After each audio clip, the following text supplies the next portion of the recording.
Pagbabalik tanaw mula sa isang kaibigan at katrabaho, Joel Lamangan.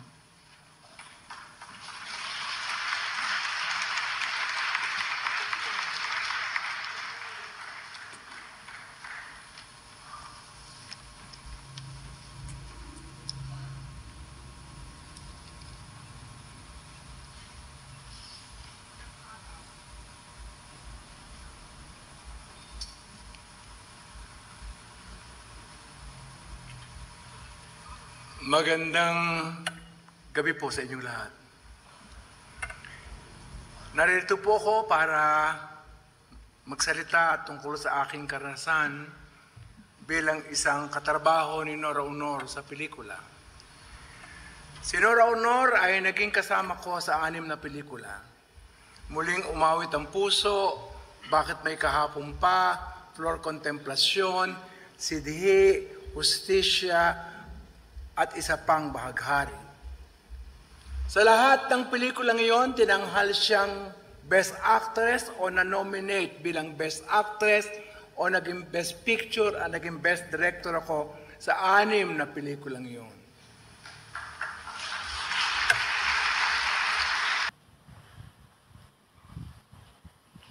Pagbabalik tanaw mula sa isang kaibigan, tagahanga at katrabaho, Ginang Charo Santos Concho.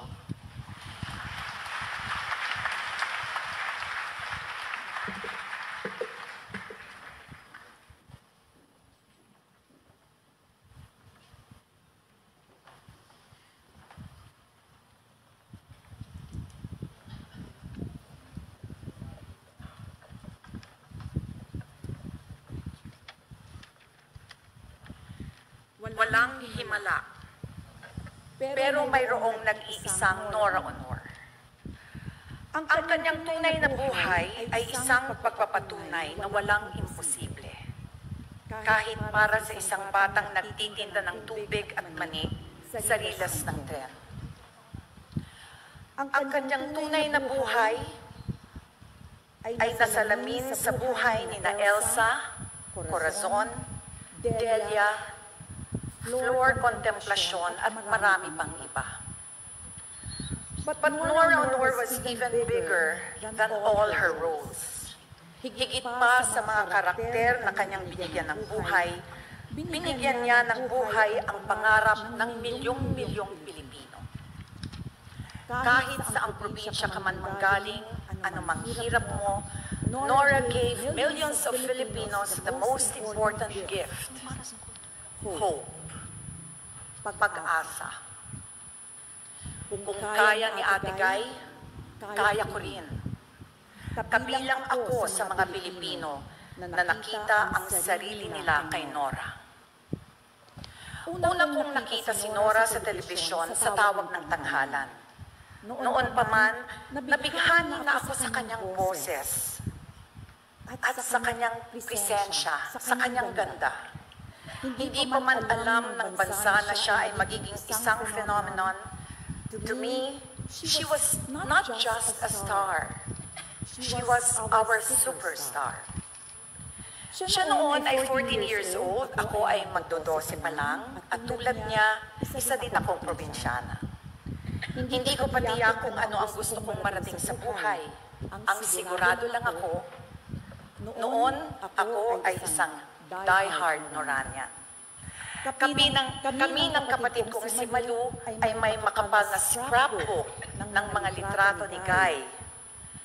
Tinatabi namin ang baon namin para lang may pambili ng comics, magazines, at mga pictures niya na binebenta sa bangketa ng Avenida Rizal. Wala kaming pinapalampas na issue.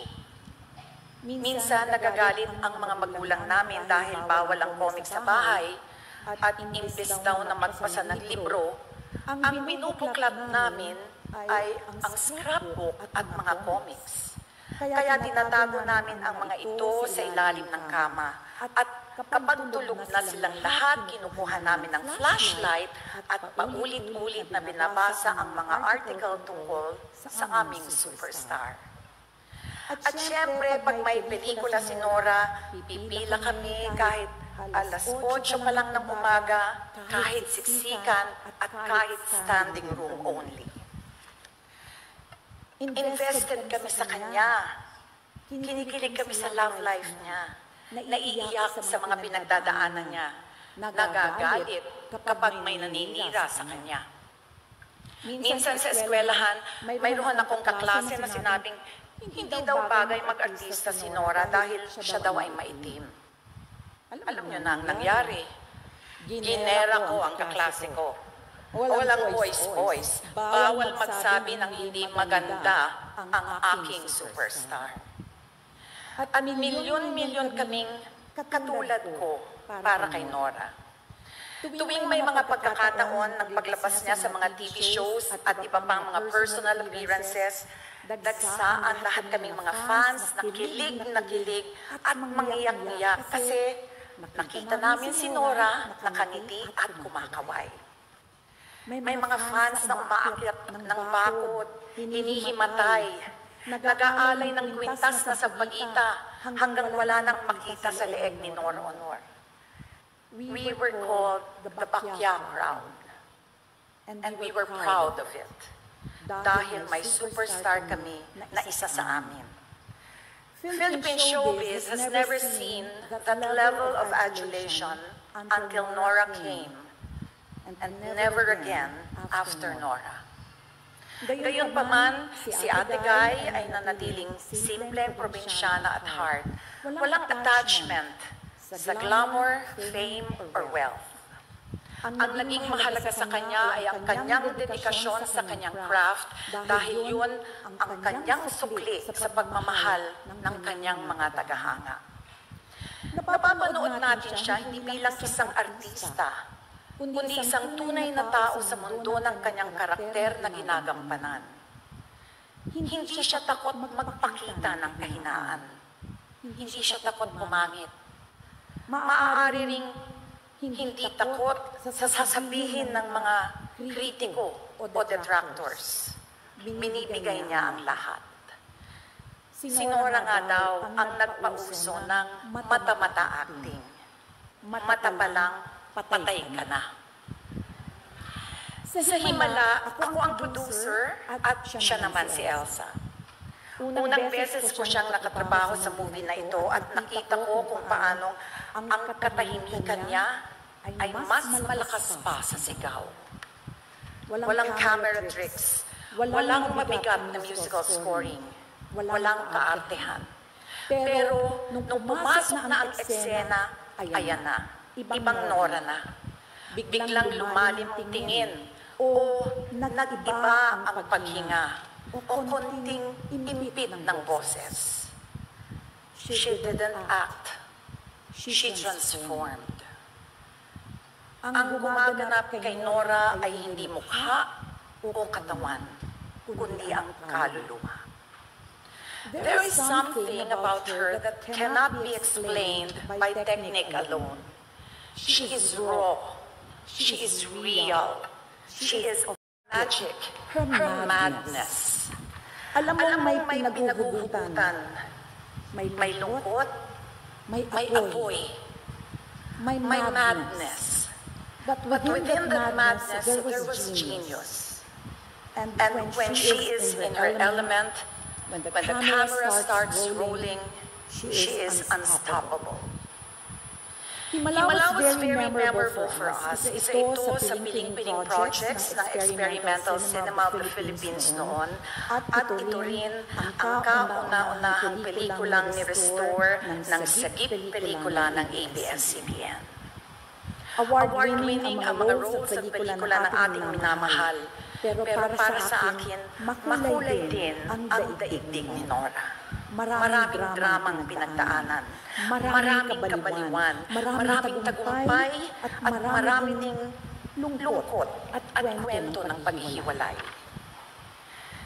Sa gitna ng lahat ng ito, pinakita niya muli ang tapang, tatag, higit sa lahat, pagmamahal ng isang mabuting tao. Nasaktan, naghilom, sinubok, lumaban, bumangon muli. Sa kanyang paglalakbay sa buhay, walang iniwang bakas ng galit. Sa maikli niyang buhay, maraming pangarap siyang binuhay sa puso ng karaniwang tao. Sa mga walang pambili ng sapatos, sa nag-aaral sa ilalim ng lampara, sa mga nagtitinda sa palengke o naglalako ng tubig. Ang career at pagkatao niya ay naging mabuting halimbawa din sa mga kapwa manggagawa sa pelikula. Pinakita niya ang kahalagahan ng husay, ng pagmamahal sa fans, ng pakikipagkapwa-tao. Ang simpleng norang nagmugi sa tawag ng tanghalan noong 1967 ay ang simpleng Nora hanggang sa huling araw niya. Mahirap magpaalam sa isang taong nakaukit sa iyong puso. Makakahanap lamang tayo ng ginhawa sa katotohanang ang kanyang alaala ay walang kamatayan. Alam ko pong Nora Honor means so much more to so many. She is an empowered woman, a wife, a mother, a lover, an actress, a complicated person, a genius, a national artist. Pero para sa aming mga solid Noranians, Nora is our ate guy, our superstar. She was a legend.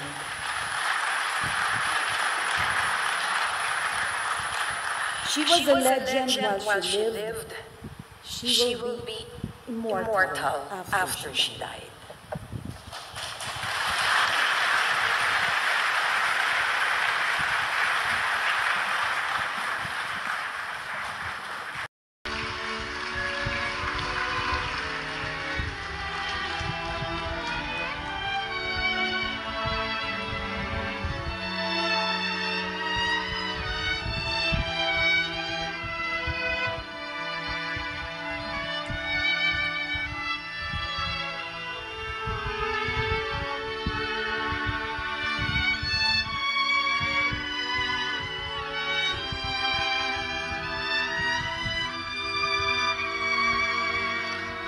Alice Reyes, pambansang alagad ng sining para sa sayaw.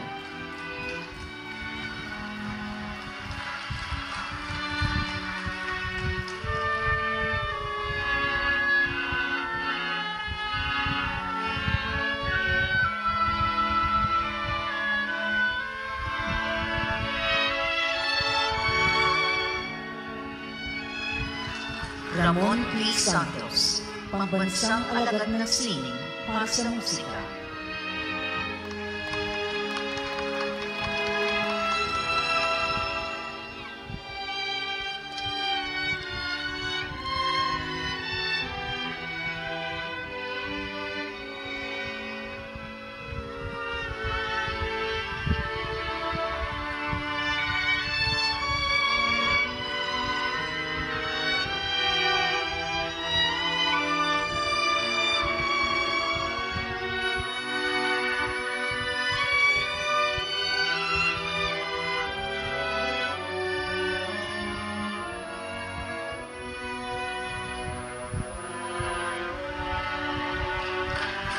At Ricardo A. Lee, pambansang alagad ng sining para sa pelikula at sining broadcast.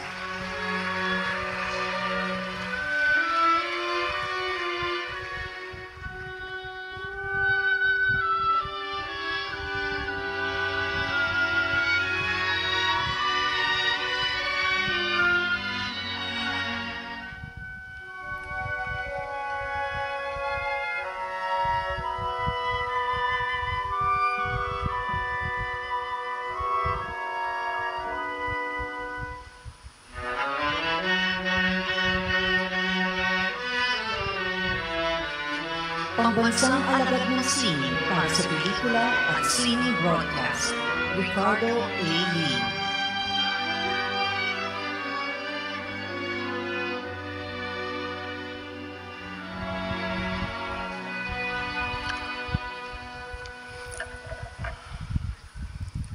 Noong 1993 ay naglibot sa iba't ibang bansa ang dulang DH na sinulat ko at pinagbidahan ni Guy.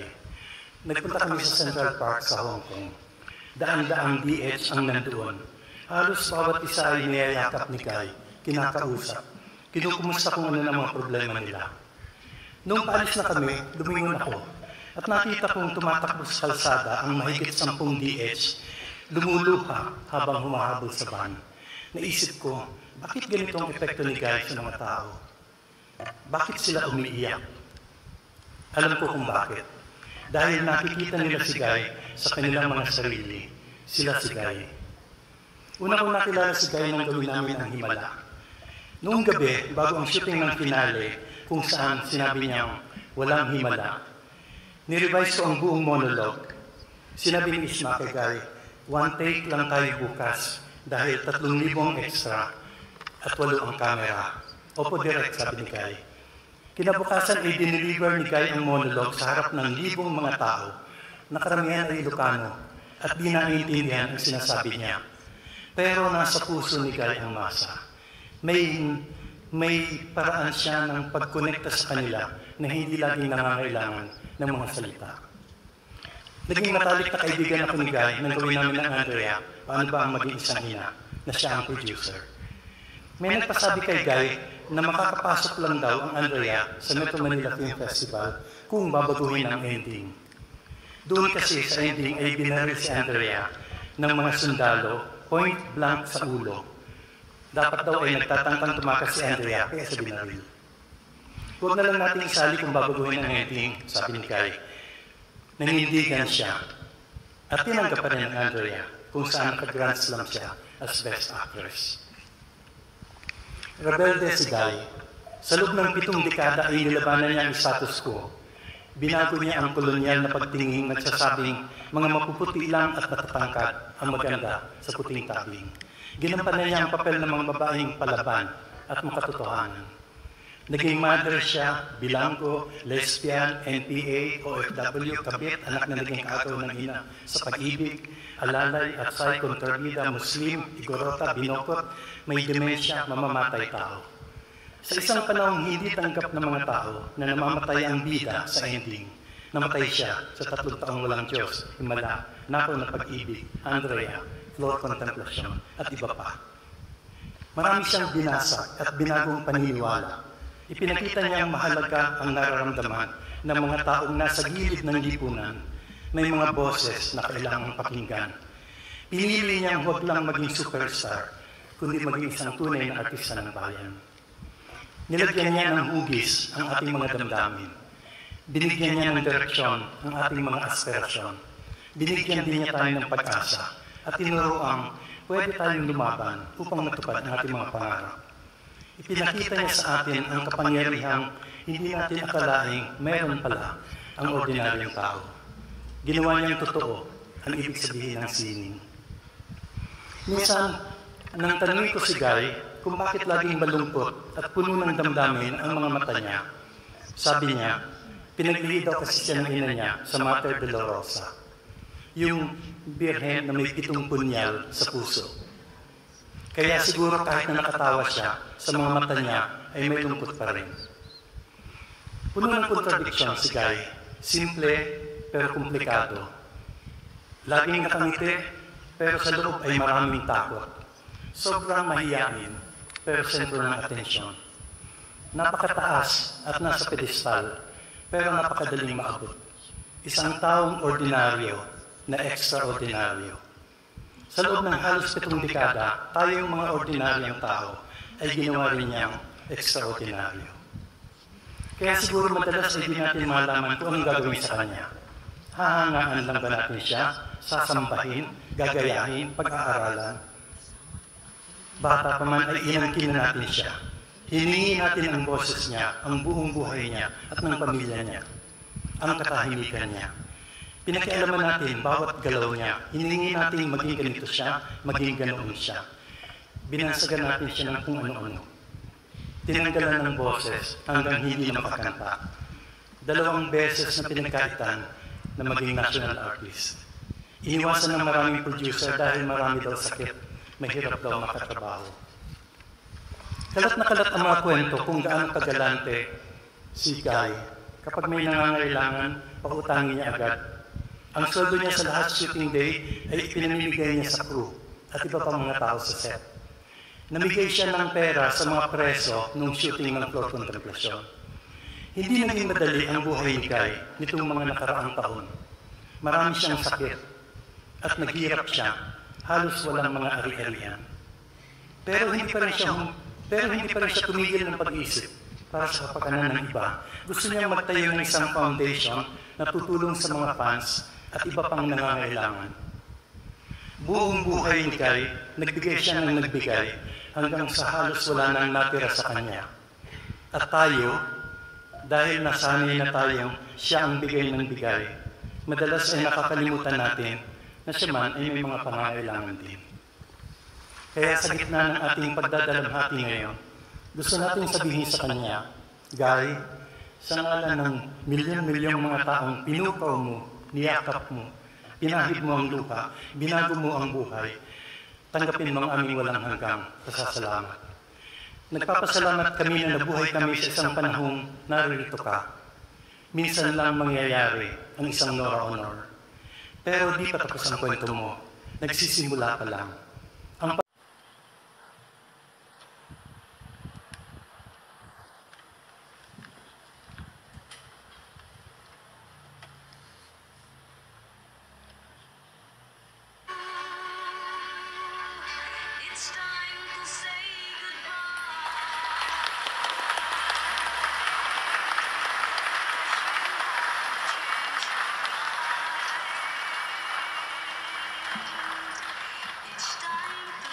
Para pangunahan ang huling pagpupugay ng bayan. Ang Pangulo ng Sentrong Pangkultura ng Pilipinas, Binibining K.C. Tinga, kasama ang punong tagapangasiwa ng Pambansang Komisyon para sa Kultura at mga Sining, Ginoong Victorino Mapa Manalo.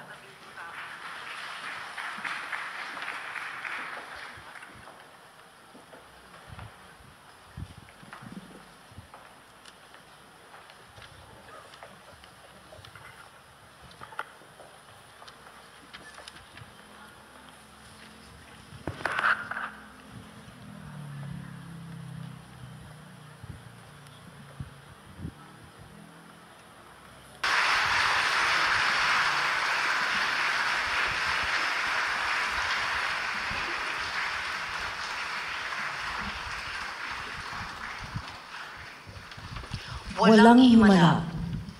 Awit mula sa tulang musikal na Himala. Hinalaw mula sa pelikulang Himala na sinulat ni Ricardo Ricky Lee at direksyon ni Ismael Bernal. Mga pambansang alagad ng sining. Titik ni na Ricardo Ricky Lee at Vincent de Jesus.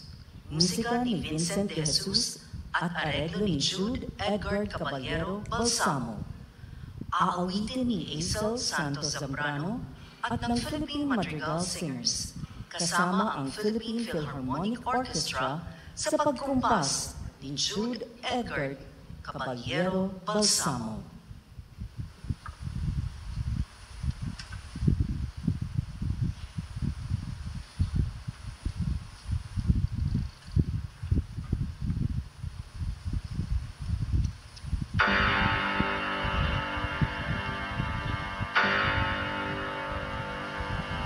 Lahat kayo'y pinatawag ko dahil may ibig akong ikumpisal sa iyo. Itong mga nakaraan na nasa natin pinaghalong langit at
Ayon kay Maestro Lucio San Pedro, pambansang alagad ng sining para sa musika, wala nang higit pang dakilang pagpupugay na maaaring matanggap ang isang artista, kundi ang pagpupugay ng mga manonood. Sa ngalan ng mga artista at iba pang kabilang sa gawaing pangkultura sa ating bansa at ng buong sambayanang tumatanaw ng utang ng loob sa biyaya mong sining, tanggapin ang aming masigabong palakpakan para sa iyo, aming mahal na pambansang alagad ng sining para sa pelikula at sining broadcast at gaya.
manatili muna tayo sa loob ng tanghalan hanggat hindi pa makalalabas ang ating superstar, Nora Honor.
Maaari na pong magsadya sa lobby ng tanghalan Metropolitan para tunghayan ang pamamaalam at Honorary Departure Honors para sa ating mahal na pambansang alagad ng sining, Nora Honor.